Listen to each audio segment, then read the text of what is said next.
سلام دوستان، همونجور که میبینید و درست متوجه شدید این R8 عادی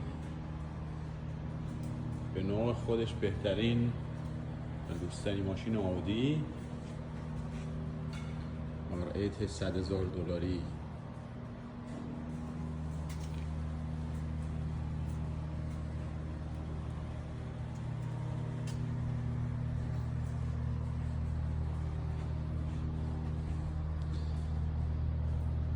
خب حالا میخوام که زوایای پنهان این ماشینم نشون دوستان بدم که متوجه بشن.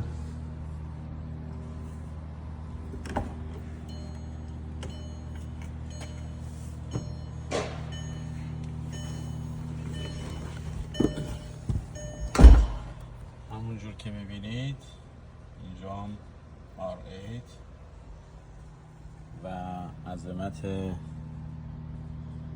عادی با موتور لامبورگینی. متریالش فوق‌العاده است.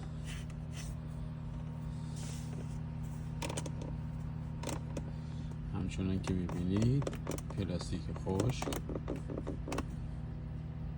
یه جنسی یکم پلاستیک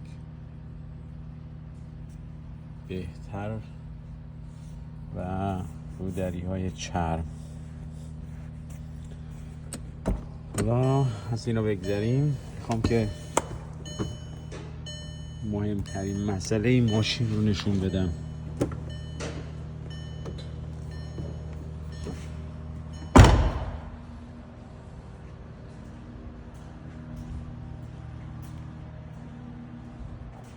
ماشین $100,000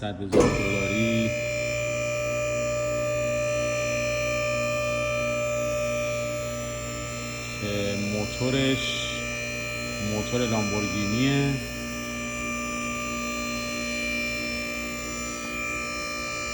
طراحی بسیار جوان پسند و فوق‌العاده این ماشین داره.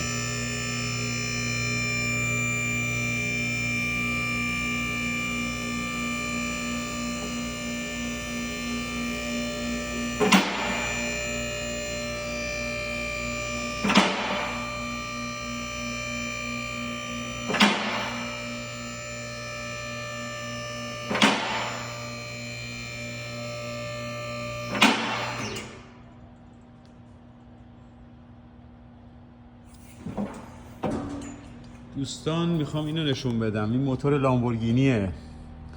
عظمت زیر این ماشین نشون میده این موتور چقدر قدرت داره، ولی نکته منفی اینه که الان اینجا روغن میده. روغنش هم از اینجاست، از این کاسه نمد که از این زاویه بهش نگاه میکنیم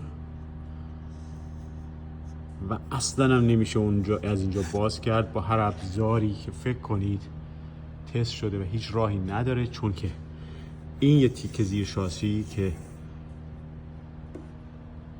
کامپلت زیر شاسی ماشینه و هیچ راهی برای جدا کردنش نیست، نمیذاره و تنها راهش اینه که موتور از بالا بیاد بیرون. اینم از موتور لامبورگینی و آدی R8.